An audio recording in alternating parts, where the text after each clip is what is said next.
Hello friends எல்லாருக்கும் வணக்கம். ரொம்ப நாளுக்கு அப்புறம் ஒரு சந்தோஷமான என்ன சொல்லனே தெரியல. அந்த அளவுக்கு சூப்பரான ஒரு மனநிறைவோட ஒரு விலாக் போட்டிருக்கேன். அது என்ன அப்டின்னா, ஒரு பாசிட்டிவ் விலாக்னே சொல்லலாம். ஸோ அது வீடியோக்குள்ள போறதுக்கு முன்னாடி என்னோட வீடியோ பார்த்துட்டு இருக்கவங்களுக்கும், என்ன இதுவரைக்கும் சப்போர்ட் பண்ணவங்களுக்கும் ரொம்ப ரொம்ப நன்றி. இந்த வீடியோல ஏதாவது நிறை குறை இருந்தா கண்டிப்பா கமெண்ட்ல சொல்லுங்க. என்னோட வீடியோ உங்களுக்கு யூஸ்ஃபுல்லா இருக்கும்னு நெனைக்கிறேன். இந்த வீடியோல ஒரு சூப்பரான ஒரு பாசிட்டிவ் தாட்ட தான் உங்ககிட்ட வந்து எக்ஸ்போஸ் பண்ணியிருக்கிறேன். வீடியோ பிடிச்சிருந்தா கண்டிப்பா லைக் குடுக்க மறந்துறாதீங்க. அதோட ஃப்ரெண்ட்ஸ் அண்ட் ஃபேமிலிக்கும் ஷேர் பண்ணுங்க. மறக்காம நம்ம சேனலையும் சப்ஸ்கிரைப் பண்ணுங்க. இந்த வீடியோல என்னோட சின்ன சின்ன ரெகுலர் ஒர்க் ஆலிவத ஹேர் பேக் இதெல்லாம் பார்த்தீங்கன்னா, குட்டி பலாப்பழம். இந்த பலாப்பழத்த கட் பண்ணி, அத இன்னைக்கு ஈவினிங் ஸ்நாக்ஸா எடுத்துக்கிட்டோம். அப்புறம் என்னோட பூஜையும், அதுக்கப்புறம் எப்பவும் போல வீடியோல ஒரு குக்கிங் இருக்கும். அதையும் ஷேர் பண்ணியிருக்கிறேன். ஸோ மறக்காம வீடியோவ லாஸ்ட் வரைக்கும் பாருங்க. வீடியோக்கான தலைப்பு என்னன்னா, ஏதாவது ஒரு விஷயத்தால நம்மளுக்கு வந்து யாராலயாவது, இல்ல ஏதாவது ஒரு விஷயத்தால நம்ம ரொம்ப வந்து நம்மகிட்ட மாற்றம், அதாவது நல்ல மாற்றம் நடந்திருக்குது. ஸோ அந்த விஷயத்த நம்ம ரொம்ப மனசறிந்து ரொம்ப வந்து கொண்டாடிட்டு இருப்போம் நம்ம மனசுக்குள்ள. சடனா அந்த விஷயம் நம்மள கைய விட்டு போகுது. நம்மகிட்ட இருந்து அது போயிருச்சு. இன்னும் என்ன பண்ண? அப்படிங்கிற மாதிரி இருக்கிறப்ப நம்மளோட மனநிலை எப்படி இருக்கும்? அதே போன விஷயம் நம்மகிட்ட வந்து திரும்பி வர்றப்ப, நம்மளோட சந்தோஷம் எந்த அளவுக்குன்னு நம்மளால சொல்லவே முடியாது. ஸோ அந்த மாரி மனநிலையோட தான் நான் இன்னைக்கு ஒரு வீடியோ வந்து உங்ககிட்ட ஷேர் பண்ணியிருக்கிறேன். அது என்ன அப்டின்னா, "இதெல்லாம் ஒரு விஷயமா?" அப்படின்னு சொல்லி நீங்க நினைக்காதீங்க. இந்த விஷயத்த கைய விட்டு போச்சு அப்படிங்கிற மாதிரிலாம் சில பேருக்கு தோணலாம். ஆனா ஒரு விஷயத்த உண்மையா மனசார செஞ்சுகிட்டு இருக்கவங்களுக்கு தான் அது இவ்வளோ பெரிய விஷயம்னு தெரியும். வேற ஒண்ணும் இல்லங்க. யூடியூப் தான். இந்த யூடியூபால நான் நெறைய மாற்றம் வந்து எனக்கு நடந்திருக்குன்னு சொல்லியிருக்கிறேன்.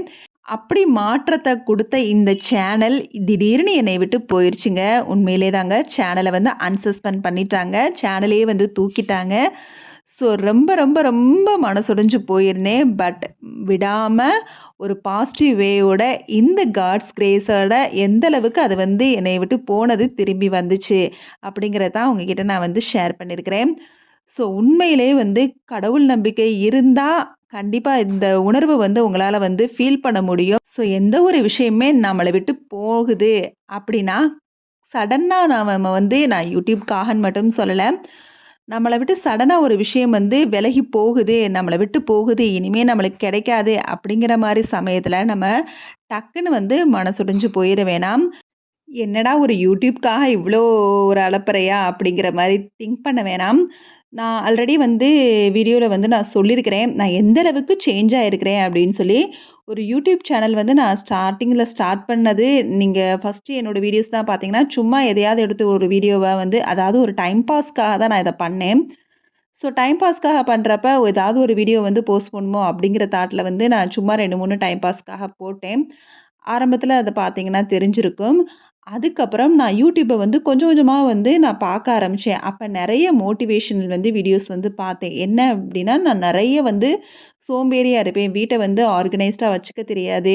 ரெகுலரா வந்து ஒர்க்கும் வந்து சரியா வந்து பண்ணிக்க மாட்டேன். வீட்டு வேலை செய்ய ரொம்பவே சோம்பேறித்தனமா இருப்பேன்னே சொல்லலாம். ஆனா யூடியூப்ல மோட்டிவேஷனல் வீடியோஸ் நான் நெறையா வந்து பார்க்க ஆரம்பிச்சேன். இந்த மாரி விலாக்ஸ் வந்து எல்லாரும் நெறைய வந்து போடுறாங்க. ஸோ அந்த மாரி மோட்டிவேஷனல் விலாக்லாம் பார்த்து ஸ்டார்ட் பண்ணி, என்னோட வீட்ட வந்து கொஞ்சம் ஆர்கனைஸ்டா வைப்போம் அப்படிங்கிற மாதிரி ஒரு மோட்டிவேட் ஆகி அத பண்ண ஆரம்பிச்சேன். அந்த சந்தோஷத்துல ஒரு 10 டேஸா நான் ரெகுலரா அத ஃபாலோ பண்ணேன். அந்த சந்தோஷத்த வெளிப்படுத்துறதுக்காக நான் ஃபர்ஸ்ட்டு விலாக் வந்து போட ஆரம்பிச்சேன். அந்த வீடியோ வந்து நல்லாவே வந்து எனக்கு ரீச் ஆச்சு.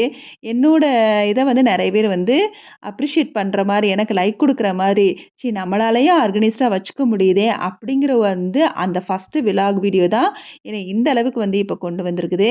நீங்க ஆல்ரெடி அந்த பழசு போய் பார்த்தீங்கன்னா தெரியும். எப்படி ஒரு சோம்பேறிய வந்து சுறுசுறுப்பா இந்த யூடியூப் மாத்துச்சு அப்படின்னு சொல்லிட்டு. இப்ப வரைக்கும் நான் வந்து நல்லாவே வீட்ட நீட்டா மெயின்டெயின் பண்ணிட்டுருக்கேன். சுறுசுறுப்பாவே வந்து முக்காவாசி மாறிட்டேன்னே சொல்லலாம். அந்த அளவுக்கு என்னோட வீடியோஸ்லாம் ரெகுலரா நீங்க பார்த்தீங்கன்னா, இப்ப தெரிஞ்சிருக்கும். அதாவது சாமி கும்புறதுலருந்து சரி, எனக்கு மனசளவுல சாமி நம்பிக்கைலாம் இருக்குது. ஆனா வந்து டெய்லி பூஜை அந்த மாரிலாம் இருக்குமா? அப்படின்னு கேட்டா, அந்த மாரிலாம் பண்ண மாட்டேன். ஆனா வந்து எப்படியாவது வந்து விசேஷ நாட்கள்லாம் கண்டிப்பா என்னோட பூஜைகள் இருக்கும். அதே மாரி மாசத்துக்கு ஒரு 2 நாள் விளக்கு ஏத்துவேன். ஆனா மனசுக்குள்ள வந்து கடவுள வந்து பிரார்த்தனை பண்ணிக்கிட்டே தான் இருப்பேன். ஆனா வீட்ல விளக்கேத்துறது கூட சரியா ஏத்த மாட்டேன். அந்த அளவுக்கு சோம்பேறியா இருப்பேன். ரொம்ப ரொம்ப சோம்பேறி. கிச்சனும் பார்த்தீங்கன்னா, நீட்டா வச்சுக்க மாட்டேன். அதாவது யாராவது வீட்டுக்கு வர்றாங்கன்னு தெரிஞ்சா, அப்ப மட்டும் நான் வீட்ட வந்து கிளீன்டா வச்சிருப்பேன். அந்த மாரி இருக்கிறவ இப்ப எப்பவுமே கிளீன்டா ஓரளவு முடிஞ்ச அளவுக்கு என்னால வந்து சூப்பரா வந்து மெயின்டெயின் பண்ண முடியுதுன்னா, அதுக்கு காரணம் இந்த YouTubeம், அதுக்கப்புறம் நான் வந்து கன்டின்யூ பண்ண இந்த YouTube சேனலும் தான். ஸோ அந்த அளவுக்கு என்னைய மாத்துன இந்த YouTube, திடீர்னு ஒரு நாள் காலையில எந்திரிக்கிறப்ப நம்மகிட்ட இல்லன்னு தெரிஞ்சோனே, நான் உண்மையிலேயே அந்த நேரம் வந்து எந்த அளவுக்கு ஃபீல் பண்ணேன்னு சொல்லி என்னால வார்த்தையால சொல்ல முடியாது. அந்த அளவுக்கு அழுக தான் வந்துச்சு. அப்படி ஒரு சிச்சுவேஷன வந்து லாஸ்ட் வீக்ல வந்து மீட் பண்ணேன். ஸோ அப்ப பார்த்தீங்கன்னா, நான் ஃபர்ஸ்ட்டு எடுத்த உடனே வந்து ரொம்ப வந்து மனசுக்குள்ள வந்து அழுதேன். ஆனா அதுக்கப்புறம் வீட்ல இருக்கவங்ககிட்ட நான் சொன்ன விஷயம் வந்து, ஏதாவது நான் பண்ணணும். நான் வந்து என்ன நெனச்சேன் அப்டின்னா, சரி நம்ம ஏதோ வந்து பழசுல வந்து மத்தவங்கள வீடியோ எடுத்தது வந்து தப்பு பண்ணிட்டோம் போல அப்டிங்கிறதுனால வந்து நம்மளோடது சேனல் போயிருச்சோ! இருந்தாலும் அந்த 1 வீக் என்னால வந்து என்னோட சேனல் இல்லாம நம்ம வீடே வந்து அப்டி அப்டியே இருந்த மாரி இருந்துச்சு. ரொம்பவே மனசு கஷ்டமா இருந்துச்சு. ஸோ எந்த ஒரு விஷயம் பண்ணாலும் ஃபர்ஸ்ட்டு வந்து பொறுமை ரொம்ப முக்கியம். டக்குன்னு டென்ஷன் ஆகி எதையுமே விட்டுறக்கூடாது. உண்மையிலேயே நம்ம என்ன தப்பு பண்ணியிருக்கோம் அப்படிங்கிற மாரிலாம் யோசிக்க ஆரம்பிச்சதுக்கப்புறம் தான், அந்த மெயிலையே நான் நல்லா ரீட் பண்ணேன். அதுவரைக்கும் நான் டக்குன்னு சேனல் தூக்குனோனே, ஏதோ நம்ம அப்ப பழசுல தப்பு பண்ணிட்டோம் போல. அதனால நம்ம சேனல் வந்து தூக்கிட்டாங்க. நம்ம கைக்கு இன்னும் கிடைக்காது அப்படிங்கிற தாட் வந்து எனக்குள்ள வந்து லைட்டா தான் இருந்தே தவிர அதிகமான கான்ஃபிடன்ஸ் வந்து இருந்துச்சு. அப்புறம் ஒரு 2 டேஸ் எப்பவுமே வந்து நம்மளுக்கு பொறுமை ரொம்ப முக்கியம். எப்பவுமே சடனா எடுக்கிற முடிவு தப்பா தான் இருக்குங்கிறத வந்து யோசிச்சு, அந்த ஒரு 2 டேஸ் நான் எதுவுமே இந்த YouTube பக்கமே போகல. அத YouTube போனாலே நம்மளுக்கு அந்த ஞாபகம் வருங்கிறதுக்காக அந்த YouTube பக்கமே போகல. எனக்குள்ள நான் வந்து யோசிக்க ஆரம்பிச்சேன். அதுக்கப்புறம் மெயில நல்லா ரீட் பண்ணேன். கம்யூனிட்டி கைட்லைன் வயலேஷன் அப்படின்னு சொல்லி. ஸோ வயலேஷன்னா என்ன அப்படிங்கிறதெல்லாம் வந்து ரீட் பண்ணேன். ஸோ எந்த ஒரு வயலேஷனும் நான் வந்து மீறவே இல்ல. ஸோ நம்ம தப்பு பண்ணல. சரி அப்ளை பண்ணி பார்ப்போம் அப்படிங்கிற மாதிரி அப்பீல் பண்ணியுமே எனக்கு வந்து எந்த ரெஸ்பான்ஸும் இல்ல.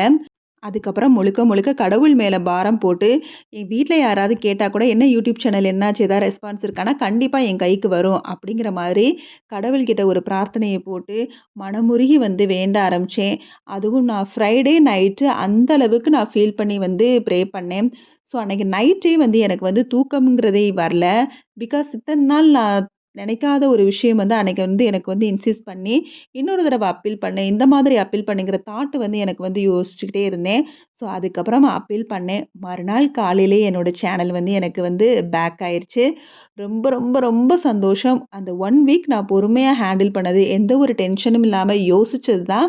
அதுவும் நானா யோசிக்கலன்னு தான் நான் என்ன பொறுத்தவரைக்கும் திங்க் பண்றேன். அந்த அளவுக்கு கடவுள் வந்து முழு நம்பிக்கைய வந்து ஒரு விஷயத்த அதாவது பாசிட்டிவ் தாட்டோட வந்து அணுகுறப்ப, அந்த கடவுள் கண்டிப்பா நம்மளுக்கு வந்து ஒரு வழி வந்து காட்டுவாருங்கிற முழு நம்பிக்கையும் வந்து என்னோட சேனலும் வந்து என்கிட்ட வந்துருச்சு. ஸோ ஒரு எல்லாமே ஒரு மிராக்கிள் மாரி, கனவு மாரி நடந்து முடிஞ்சிருச்சு. ஸோ இப்போ வந்து நான் ரொம்பவே ஹேப்பியான ஒரு விஷயம் வந்து இந்த வீடியோல என்ன சொல்ல வரேன் அப்டின்னா, எந்த ஒரு விஷயமா இருந்தாலும் டக்குனு எமோஷனா வந்து எந்த ஒரு முடிவும் எடுக்க வேணாம். ஒரு 24 ஹவர்ஸாவது, ஒரு 2 டேஸாவது ரிலாக்ஸ் பண்ணிக்கங்க. அந்த விஷயத்த வந்து யோசிக்காம, அதுக்கப்புறம் நீங்க யோசிச்சீங்க அப்டின்னா, அதுக்கு தகுந்த மாதிரி நம்மளுக்கு கண்டிப்பா ஒரு பாசிட்டிவான ரிசல்ட் வந்து நம்மளுக்கு கிடைக்கும். அதுவும் முழு நம்பிக்கையோட செய்யுங்க. பாசிட்டிவிட்டி ரொம்ப ரொம்ப முக்கியம். இந்த சந்தோஷத்தோடயே இந்த வீடியோவ நான் முடிச்சுக்கிறேன். ஓகே, பாய்.